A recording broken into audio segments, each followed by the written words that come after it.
Class ಹೇಗಿತ್ತು? Class ಚೆನ್ನಾಗಿತ್ತು ಅಪ್ಪ. ಅಪ್ಪ, ನಿಮ್ಮ ಕೈಯಲ್ಲಿ ಏನದು? ನಾನು ನೋಡಬಹುದಾ? ಅರೆ, ಇದೊಂದು ಪ್ಯಾಂಪ್ಲೆಟ್ ಅವನಿ, ತಗೋ ನೋಡು. ಈ ಮಹಿಳೆ ಎಷ್ಟು ಸುಂದರವಾಗಿ ಕಾಣಿಸ್ತಿದ್ದಾಳೆ. ಈ ಮಹಿಳೆ ಎಷ್ಟು ಸುಂದರವಾಗಿ ಹೇಗೆ ಕಾಣಿಸ್ತಾಳೆ? ಬಹುಶಃ ನಾನು ಈ ನಂಬರ್ಗೆ ಕಾಲ್ ಮಾಡಬೇಕು. ನಾನು ಕೂಡ ಬೆಳ್ಳಗೆ ಮತ್ತು ಸುಂದರವಾಗಿ ಕಾಣಿಸ್ಬೇಕು.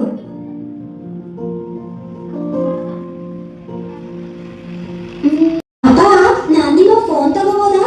ನೀನು ರಾಘವ್ಗೆ ಕಾಲ್ ಮಾಡಿ ಕೊಟ್ಟಿದ್ದೇನು? ನಾನು ಡಯಲ್ ಮಾಡ್ಕೊಡ್ತೀನಿ. ಅಲ್ಲಪ್ಪ, ನಾನು ಈ ನಂಬರ್ಗೆ ಕಾಲ್ ಮಾಡಬೇಕು. ನಾನು ಕೂಡ ಈ ಹುಡುಗಿ ಹಾಗೆ ಸುಂದರವಾಗಿ ಕಾಣಿಸ್ಬೇಕು. ಅವನಿ, ಇದು ಕೇವಲ ಒಂದು ಜಾಹೀರಾತು ಅಷ್ಟೇ. ಸಾಧಾರಣವಾಗಿ ಜಾಹೀರಾತುಗಳು ಜನರಿಗೆ ಸುಳ್ಳು ಭರವಸೆ ಕೊಟ್ಟು ಜನರಿಗೆ ಬಹಳ ಕಡಿಮೆ ಸಮಯದಲ್ಲಿ ತಮ್ಮ ವಾಸ್ತವಿಕ ರೂಪವನ್ನು ಬದಲಾಯಿಸಬಹುದು ಅನ್ನುವಂತಹ ವಿಶ್ವಾಸವನ್ನ ಮೂಡಿಸ್ತಾರೆ.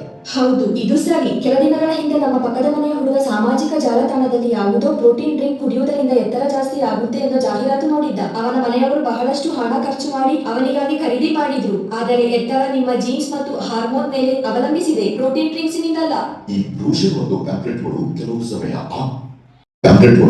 ಸಮಯ ಆಕರ್ಷಕ ಪ್ರಸ್ತಾವಗಳನ್ನು ಕೊಡ್ತಾರೆ. ಆದರೆ ನಾವು ಅವುಗಳ ಮೇಲೆ ವಿಶ್ವಾಸ ಮಾಡುವ ಮೊದಲು ಕೊಟ್ಟಿರುವ ವಿಚಾರಗಳ ಪ್ರಾಮಾಣಿಕತೆಯನ್ನು ಪರಿಶೀಲಿಸಬೇಕು. ಅವನಿ, ಸುಂದರತೆಯು ನಮ್ಮನ್ನು ನಾವು ನೋಡುವಂತಹ ರೀತಿಯಲ್ಲೇ ಇರುತ್ತೆ. ನೀನು ಹೇಗಿದ್ದೀಯೋ ಹಾಗೆ ಬಹಳ ಸುಂದರವಾಗಿದೆಯಾ.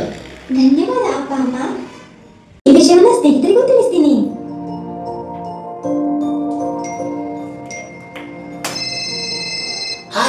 ರಾಘವ್, ಎಲ್ಲ ಸರಿ ಇದೆ ತಾನೆ? ನೀನೇನು ಚಿಂತೆಯಲ್ಲಿರೋ ಹಾಗಿದೆ? ನಾನು ಸಾಮಾಜಿಕ ಜಾಲತಾಣ ನೋಡ್ತಿದ್ದೆ. ಅದರಲ್ಲಿ ಒಂದು ವಾಚ್ ಜಾಹೀರಾತು ನೋಡಿದೆ. ಅದರಲ್ಲಿ 80% ಕ್ಯಾಶ್ ಬ್ಯಾಕ್ ಕೊಡೋ ಪ್ರಸ್ತಾವ ಇದೆ. ಇದನ್ನ ಖರೀದಿಸಿ ನನ್ನ ತಂದೆಗೆ ಒಂದು ಸರ್ಪ್ರೈಸ್ ಗಿಫ್ಟ್ ಕೊಡಬಹುದು ಅಂತ ಯೋಚನೆ ಮಾಡಿದೆ. ಆ ಸೈಟ್ ನಲ್ಲಿ ಕ್ಯಾಶ್ ಬ್ಯಾಕ್ ಆಫರ್ಗೆ ಕಾರ್ಡ್ ನ ಡೀಟೇಲ್ ಕೇಳಿದ್ದಾರೆ.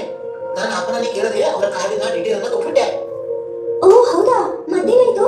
ಡೀಟೇಲ್ ಕೊಟ್ಟ ತಕ್ಷಣ ಆ ಪೇಜ್ ರೀಲೋಡ್ ಆಗೋದಕ್ಕೆ ಪ್ರಾರಂಭ ಆಯ್ತು. ಈ ಆಫರ್ ಅಮಾನ್ಯವಾಗಿದೆ ಅಂತ ಸಂದೇಶ ಬಂತು. ನನಗೆ ಚಿಂತೆ ಆಗಿದೆ. ಅವರು ಅದನ್ನ ಬ್ಯಾಂಕ್ ಡೀಟೇಲ್ ದುರುಪಯೋಗ ಮಾಡ್ಕೊಂಡ್ರೆ ನಾನು ಏನ್ ಮಾಡೋದು? ಇದು ಬಹಳ ಅಪಾಯಕಾರಿ ರಾಘವ್. ದಯವಿಟ್ಟು ನಿನ್ನ ಅಪ್ಪ ಅಮ್ಮನ ಹತ್ರ ಮಾತಾಡು. ಅವರು ಖಂಡಿತವಾಗ್ಲೂ ಇದರ ಬಗ್ಗೆ ಕ್ರಮ ತೆಗೆದುಕೊಳ್ತಾರೆ. ಹೌದಮ್ಮ, ಏನಾಯ್ತು? ನೀನು ಯಾವಾಗ್ಲೂ ಫೋನ್ ನಲ್ಲಿ ಬಿಸಿ ಇರ್ತಿ, ಮತ್ತೆ ಬಹಳ ಕಡಿಮೆ ಮಾತಾಡ್ತಿ. ಅಮ್ಮ, ನಾನು ಈ ವಿಷಯ ಹೇಳಬೇಕಾಗಿದೆ. ನನ್ಗನ್ಸುತ್ತೆ ನನ್ನಿಂದ ತಪ್ಪಾಗಿದೆ. ಏನಾಯ್ತು ರಾಘವ್? ನಾನು ಅಪ್ಪನಿಗೆ ಬರ್ತ್ಡೇಗೆ ಒಂದು ಸರ್ಪ್ರೈಸ್ ಆಗಿ ಕೊಡೋದಕ್ಕಿಂತ ವಾಚ್ ಅನ್ನ ಆನ್ಲೈನ್ ಖರೀದಿಸೋ ಪ್ರಯತ್ನ ಮಾಡಿದ್ದೆ. ಸೈಟ್ ಕಾರ್ಡಿನ ಡೀಟೇಲ್ ಕೇಳಿದಾಗ ನಾನು ಅಪ್ಪನ ಕಾರ್ಡ್ ಡೀಟೇಲ್ ಅನ್ನ ಅವ್ರ ಹತ್ರ ಕೇಳದೆ ಕೊಟ್ಟುಬಿಟ್ಟೆ. ಕನ್ಫರ್ಮೇಶನ್ ಮಾಡದೇನೆ ಸೈಟ್ ಕ್ರಾಶ್ ಆಗೋಯ್ತು. ಹಾಯ್ ಸುಧಾ, ನನಗೆ ಈಗ ತಾನೇ ಬ್ಯಾಂಕಿನಿಂದ ಹಣ ಹೋದ ಬಗ್ಗೆ ಸಂದೇಶ ಬಂದಿದೆ. ನೀನ್ ಅಥವಾ ರಾಘವ್ ನನ್ನ ಕಾರ್ಡ್ನಿಂದ ಏನಾದರೂ ಖರೀದಿ ಮಾಡಿದ್ದೀರಾ? ಹಾ, ಒಂದು ತಪ್ಪು ಟ್ರಾನ್ಸಾಕ್ಷನ್ ಆಗಿದೆ. ಈಗ ತಾನೇ ರಾಘವ್ ಹತ್ರ ಇದ್ರ ಬಗ್ಗೆನೇ ಮಾತಾಡ್ತಿದ್ದೆ. ನಿಮ್ಮ ಬ್ಯಾಂಕಿನೊಂದಿಗೆ ಕೂಡಲೇ ಮಾತಾಡ್ಬೇಕು. ರಾಘವ್ ತುಂಬಾ ಚಿಂತೆಯಲ್ಲಿದ್ದಾನೆ. ಓಕೆ, ನಾನು ಈಗಲೇ ಮನೆಗೆ ಬರ್ತೇನೆ. ಅಪ್ಪ ಈಗ ಮನೆಗೆ ಬರ್ತಿದ್ದಾರೆ, ಚಿಂತೆ ಮಾಡ್ಬೇಡ. ಈಗಲೇ ಕ್ಷಮಿಸಿ, ನಾನು ನಿಮಗೆ ಸರ್ಪ್ರೈಸ್ ಆಗಿ ನಿಮ್ಮ ಬರ್ತ್ಡೇಗೆ ಗಿಫ್ಟ್ ಕೊಡಬೇಕು ಅಂತ ಅಂದ್ಕೊಂಡಿದ್ದೆ. ಓ ನನ್ನ ಮಗ ರಾಘವ್, ನನಗೆ ಅರ್ಥ ಆಯ್ತು. ಆದ್ರೆ ಇನ್ನು ಮುಂದೆ ನೀನು ಸ್ವಲ್ಪ ಜಾಗೃತಿಯಾಗಿರು. ರಾಘವ್, ನಿನ್ನ ಆನ್ಲೈನ್ ಕೆಲಸಗಳ ಮೇಲೆ ನೀನು ಜಾಗೃತಿಯಾಗಿರಬೇಕು. ಆನ್ಲೈನ್ ಜಗತ್ತಿನಿಂದಾಗಿ ನಿನ್ನ ಮಾನಸಿಕ ಮತ್ತು ಶಾರೀರಿಕ ಆರೋಗ್ಯದ ಮೇಲೆ ತೊಂದರೆಯಾಗದಂತೆ ನೋಡ್ಕೋಬೇಕು. ಹೌದಮ್ಮ, ನನಗನ್ಸುತ್ತೆ ನಮ್ಮ ಫೋನ್ ಮತ್ತು ಗ್ಯಾಜೆಟ್ಗಳು ನಮ್ಮ ಅಮೂಲ್ಯ ಸಮಯವನ್ನ ಹಾಳು ಮಾಡ್ತವೆ. ಇನ್ನು ಮುಂದೆ ನಾನು ಫೋನ್ ಉಪಯೋಗ ಕಡಿಮೆ ಮಾಡ್ತೀನಿ. I promise.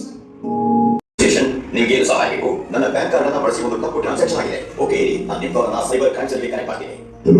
Hello sir. ನನಗೆ ಅರ್ಥ ಆಯ್ತು ಸರ್. ನಿಮ್ಮ ಬಳಿ ಯಾವುದೇ ಸ್ಕ್ರೀನ್ ಶಾಟ್ ಅಥವಾ ಜಾಹೀರಾತಿನ ಮಾಹಿತಿ ಅಥವಾ ವೆಬ್ಸೈಟ್ ಇದೆಯಾ?